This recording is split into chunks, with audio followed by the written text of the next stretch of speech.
কয়েকজন তরুণের কথা আমরা শুনি। হারুনা রশিদ ইকোনমিক অ্যানালিস্ট এবং জুনিয়র ফেলো ডেভেলপমেন্ট। 3 মিনিটে শেষ করবেন। ধন্যবাদ আমাকে সময় দেওয়ার জন্য। যে এখানে কানেক্টিভিটি প্রথমে ধন্যবাদ জানাই মাননীয় মন্ত্রী এবং উপস্থাপক মহোদয়কে এত সুন্দর যে প্রেজেন্টেশন উপস্থাপন করার জন্য এবং মাননীয় মন্ত্রী এখানে উপস্থিত হওয়ার জন্য। প্রথমত হচ্ছে এখানে দুটি ব্যাপারে কানেক্টিভিটির দুটি বিষয় জোর দেওয়া হয়েছিল। সেটি হচ্ছে বায়োলেটারাল কানেক্টিভিটি অর্থাৎ অথবা যেটাকে আমরা আপাতত BBIN এর দৃষ্টিতে দেখছি, এবং আরেকটি হচ্ছে মাল্টিলেটারাল কানেক্টিভিটি যেটি আমরা লুক ইস্ট অথবা এক ইস্ট পলিসির আন্ডারে যেটি দেখছি। এখন BBI কানেক্টিভিটি যদি এস্টাবলিশ হয় তাহলে কি হবে? আমরা ট্রেডের পরিমাণ যদি দেখি, বাংলাদেশের সাথে নেপালের টোটাল ট্রেডের 0.9% ট্রেড হয়ে থাকে এবং ভুটানের সাথে বাংলাদেশের ট্রেডের পরিমাণ হচ্ছে 0.05%। গিভেন দ্য ফ্যাক্ট, মানে এই পরিস্থিতিতে যদি BBIN হয় অর্থাৎ BBI কানেক্টিভিটি এস্টাবলিশ হয় তাহলে আসলে বাংলাদেশের গেইন কতটুকু সম্ভবপর হবে এটি একটি ফ্যাক্ট। দ্বিতীয়ত হচ্ছে যে এখানে উপস্থাপক বলেছেন যে তিনি বাংলাদেশের সাথে ইন্ডিয়ার ট্রেডের পরিমাণটা খুবই কম হারে বাড়ছে, ক্রমহ্রাসমান হারে বাড়ছে, কিন্তু বাংলাদেশের সাথে ইন্ডিয়ার যে ট্রেড গ্যাপটা সেটা কিন্তু ক্রমবর্ধমান হারে বাড়ছে।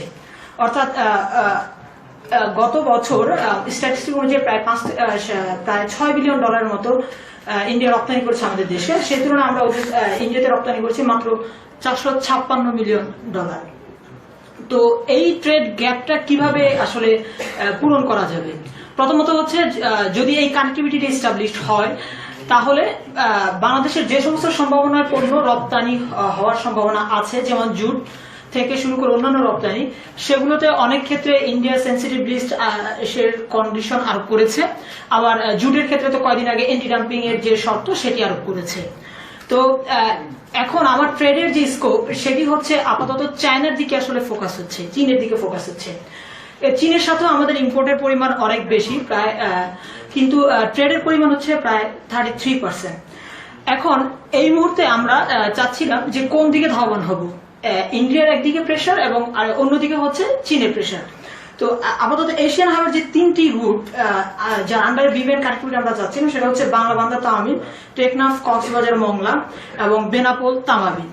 তো এই রুটে বাংলাদেশের যে পরিমাণ কস্ট হবে মানে রোড এবং ইনফ্রাস্ট্রাকচার ডেভেলপমেন্টে, সেখানে বাংলাদেশের যে পাওয়ারফুল যে গেইন অর্থাৎ বাংলাদেশ কি লাভবান হবে এবং লাভবান হবে না, এটা সম্পূর্ণ নির্ভর করছে বাংলাদেশ কি পরিমাণ ট্যারিফ ইম্পোজ করবে।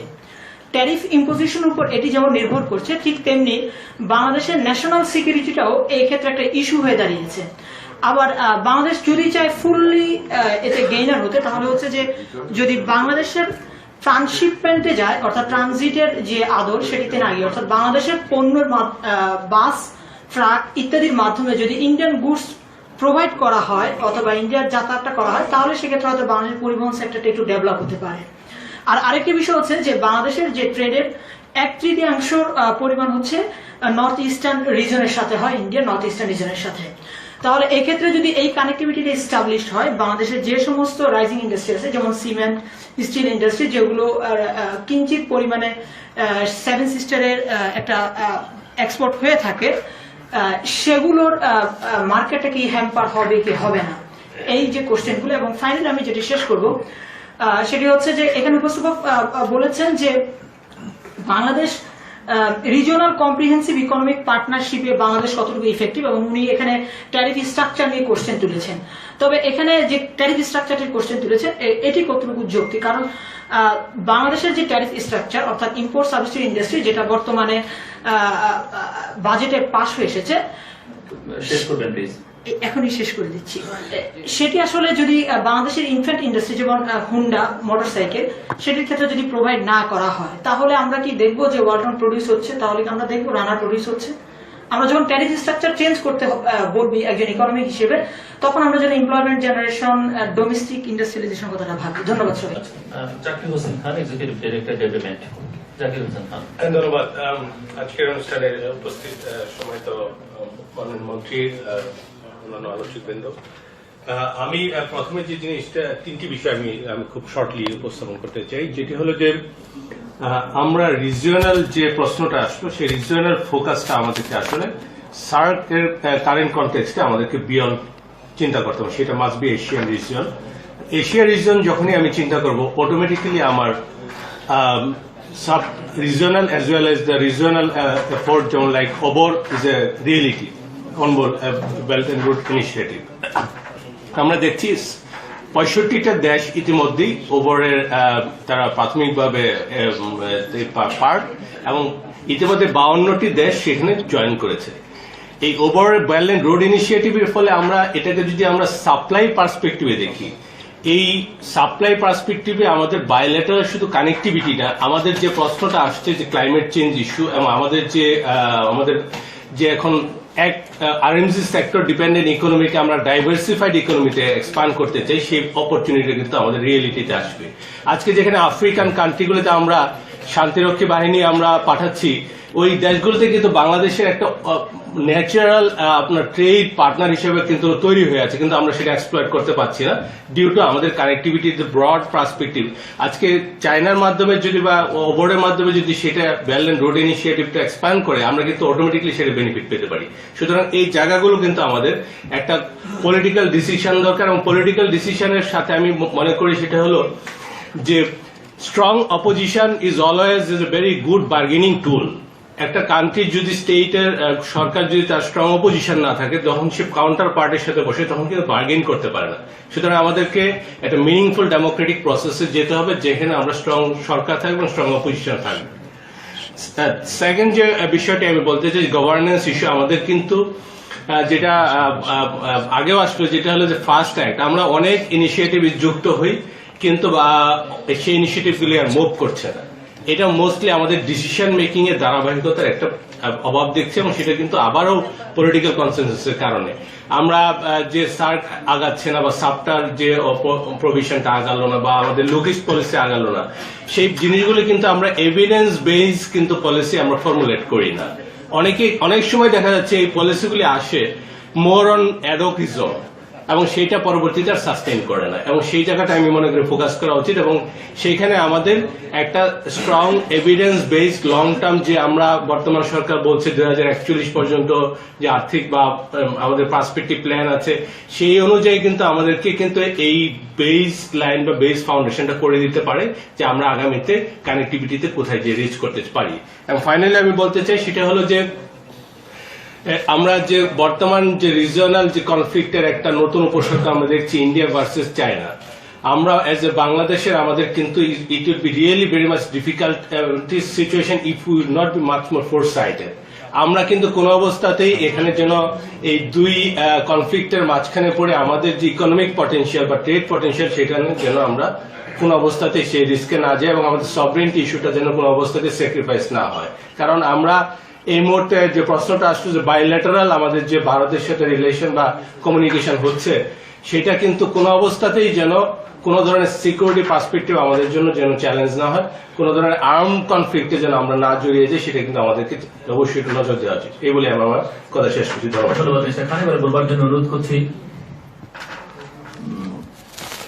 খালেদ, ঢাকা বিশ্ববিদ্যালয়ের ডেভেলপমেন্ট স্টাডিজ বিভাগের অ্যাসিস্ট্যান্ট প্রফেসর খালেদ। ধন্যবাদ মাননীয় চেয়ার, ধন্যবাদ প্রধান অতিথি এবং গেস্ট অফ অনার, এবং আজকে সম্মানিত সুধীজন।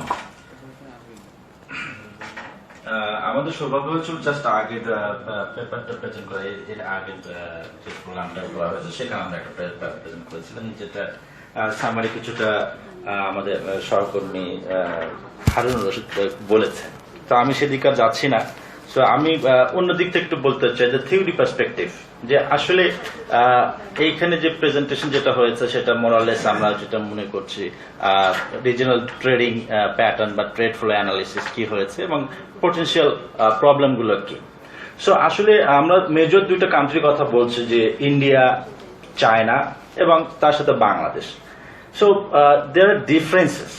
আপনি বাংলাদেশ এবং বাকি দুটো কান্ট্রির সাথে কম্পেয়ার করেন, সো এনিহাউ তারা সব দিক থেকে কিন্তু better in terms of commodity productions, in terms of technological advantage. সুতরাং আমরা যদি ট্রেডিং থিওরি যদি বলি, যে কম্পারেটিভ অ্যাডভান্টেজের কথা যদি বলি, সো সেদিক থেকে কিন্তু বোঝা যায় যে they will have more comparative advantage than us. So then তাহলে আমাদের যে ট্রেডিং ইমব্যালেন্সের কথা আমরা বলছি, যে আমরা বলছি কেন বাংলাদেশ এখানে ইন্ডিয়াতে বেশি করতে পারছে না, এক্সপোর্ট বেসিক্যালি কেন করতে পারছে না, কেন ইম্পোর্টটা বেশি হচ্ছে। সুতরাং ট্রেড ক্লাসে একটা আলোচনার বিষয় আছে যে small country effect and large country effect. So large country always have a comparative advantage than a small country. সুতরাং এই যে আলোচনাটা যে আমরা আসলে কি চাই কিনা যে বাংলাদেশ ইন্ডিয়া অথবা বাংলাদেশ চায়নার ট্রেড ইমব্যালেন্স বা ট্রেড ডেফিসিটটা থাকবে না, ট্রেডটা আসলে ট্রেড সারপ্লাস করতে চাই কিনা, is it feasible? It is not, specifically it is not feasible. It is not feasible because we don't have a technological advantage, comparative advantage. Then how we can overcome these issues? So this is a reality. This is not a problem. So other issues I am to discuss that the gains from trade volume বা trade patterns সেটা depend করে ultimately হচ্ছে যে terms of trade selection, যে আমি কোন terms of trade আমি set করছি। এখন সেখানে আমাদের কম্পারেটিভ অ্যাডভান্টেজ আছে কিনা, যে ওইখানে আমার কথা বলার সুযোগ আছে কিনা, আমি সেটা করতে পারি। আমরা যখন দেখি যে কোনো কিছু আমরা চাই তখন আমাদেরকে দেওয়া একদম লোয়েস্ট, আর যখন আমাদেরকে পে করতে হয় তখন আমাদেরকে পে করতে হয় বেশি। যেমন আমরা যখন ট্যারিফ চার্জ করি তখন লো চার্জ করি, যখন ওরা ট্যারিফ চার্জ করে তখন হাই চার্জ করে। সো ট্রেড ইমব্যালেন্স কেন হবে না? সো আরো বিষয় যেগুলো আছে যে আমাদের ক্যাপাবিলিটি নাই two impose the non tariff barriers, আমরা সেগুলো পাচ্ছি না, কিন্তু তারা পাচ্ছে বিকজ অফ লার্জ স্কেল ইকোনমির জন্য যে অ্যাডভান্টেজ যেগুলো তারা পায় সেই জিনিসগুলো। সো একটা আলোচনার বিষয় জাস্ট আমি বলি যে কানেক্টিভিটির সাথে যে কথাগুলো, trade is itself connectivity. So beyond that goods and সার্ভিসের বাইরে যদি আমরা বলি যে অন্যান্য কানেক্টিভিটির কথা বলা, আমরা লাস্ট মিডিয়ার কথা বলা হচ্ছে যে মানবিক কানেক্টিভিটির কথা বলা হয়েছে, আমরা স্থলপথ, জলপথ বা আকাশপথ যে কোনো পথের কথার কানেক্টিভিটি বলা হয়েছে। In general connectivity means total factor productivity, এবং সেটাই হবে। এবং আমরা যদি বলি গ্লোবাল ইন্টিগ্রেশনের কথা যদি বলি, সেটা হলে definitely the global as well age regional welfare increase. সবাইকে ধন্যবাদ।